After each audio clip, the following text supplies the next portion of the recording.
Hello everyone, welcome back to the channel. Today reports are coming from Washington that have sent a wave of surprise across Israel, the Arab world, and Iran. According to official sources, the United States has just released a major strategic statement that changes how it plans to operate in the Middle East. For years, the region has relied on predictable patterns of support and alliance structures, but this new declaration seems to signal a significant shift that few expected observers are calling it one of the most dramatic foreign policy moments of the decade. The initial statement from the White House described the announcement as part of a global security review meant to create new pathways for cooperation and economic growth. Yet the timing and tone of the message immediately drew attention in Jerusalem, Riyadh, and Tehran. Insiders say leaders across the region held emergency consultations within hours, trying to interpret the meaning behind Washington's sudden change in tone. Government officials in Israel have expressed cautious confidence publicly, while privately raising questions about whether this move could alter long-standing military coordination or intelligence sharing. Across Arab capitals, reaction has been mixed. In some places, officials see the announcement as an opening for broader regional dialogue. In others, there is unease about how this shift might affect delicate power balances in the Gulf. Analysts in Cairo and Doha note that the United States appears to be signaling a more balanced approach, one that could prioritize multilateral cooperation rather than direct intervention. This interpretation suggests Washington wants to encourage local partnerships and shared responsibility for regional security instead of maintaining the same defense posture it has used for decades. In Iran, the news was received with both skepticism and guarded optimism. State media described the development as evidence that the old order is fading and that Washington is being forced to adapt to a changing Middle East. Yet analysts in Tehran caution that the announcement may be more symbolic than substantive. For now, officials there are studying the fine print, waiting to see how American diplomats will follow up with concrete action. Inside Israel, the Prime Minister convened senior advisors and defense chiefs to assess possible implications for national security. The official response stressed that Israel remains confident in the strength of its alliance with the United States, but acknowledged that new strategic realities might require flexibility. Members of Parliament voiced differing opinions, with some describing the news as an opportunity to strengthen regional cooperation, while others warned of potential strategic ambiguity. Meanwhile, international markets responded almost instantly.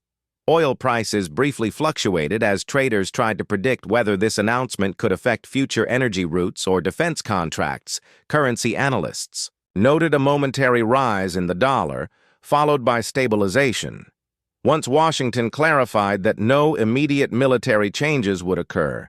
Energy companies with operations in the Gulf are closely monitoring the situation, since even small policy shifts can ripple through global supply chains in Europe.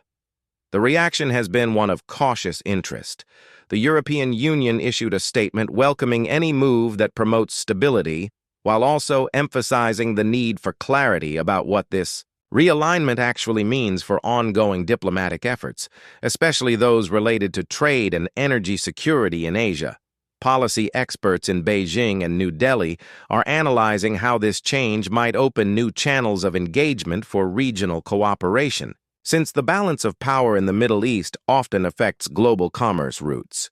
Back in Washington, senior administration officials briefed reporters emphasizing that the new framework is not a retreat, but an evolution designed to create equal partnerships rather than dependency. They highlighted a plan to expand cooperation in fields such as digital infrastructure, climate adaptation, and shared intelligence resources, rather than focusing solely on military commitments. The tone was one of modernization rather than withdrawal. Despite these reassurances, some analysts warn that allies accustomed to clear guarantees may interpret the move as uncertainty.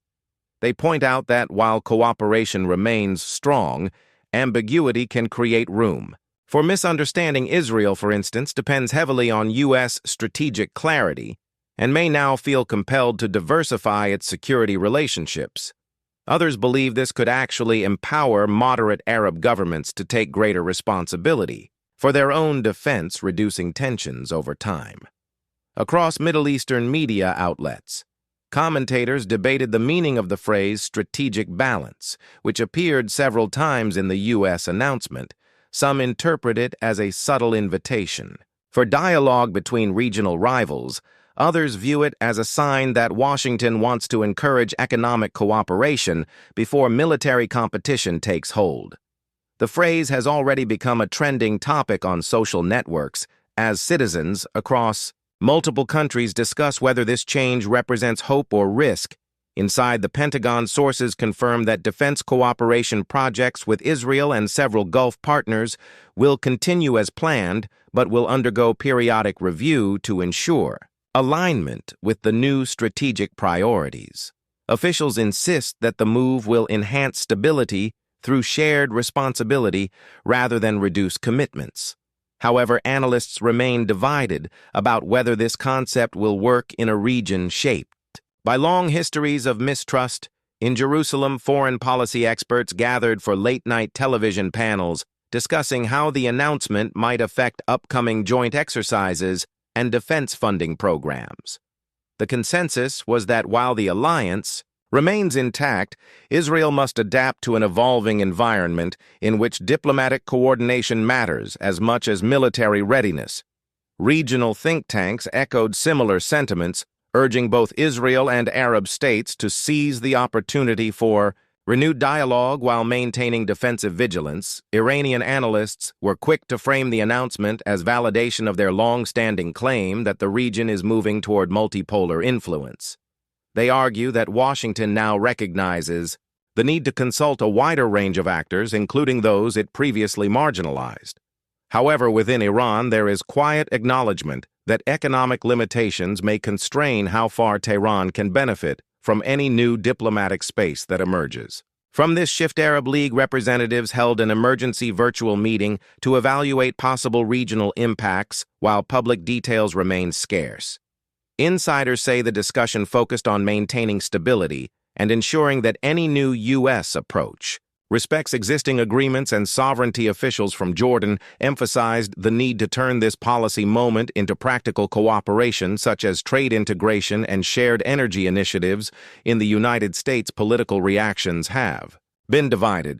Supporters of the administration describe the policy as bold and necessary for the realities of the 21st century. Critics argue that it introduces uncertainty into relationships that have historically been stable. Congressional committees are expected to call hearings to review the decision and ensure that it aligns with national security objectives. Academic experts across the world are already writing analyses suggesting that this could mark the beginning of a new diplomatic cycle for the Middle East, where power is distributed more evenly among regional actors. Some see it as the start of a slow transition from dependency toward local leadership. Others worry it might lead to competitive nationalism that reignites old rivalries. The balance between hope and caution remains delicate. By nightfall, news networks continued live coverage with correspondents stationed in Washington, Tel Aviv, and Riyadh, providing constant updates, though no major military or economic shifts have occurred. Yet the atmosphere is charged with speculation. One reporter described it as a moment of global recalibration where every capital is asking what comes next. The following morning, additional clarifications emerged from U.S. officials, confirming that joint defense projects would remain active and that new technology initiatives were being launched to promote energy efficiency, cybersecurity, and infrastructure resilience.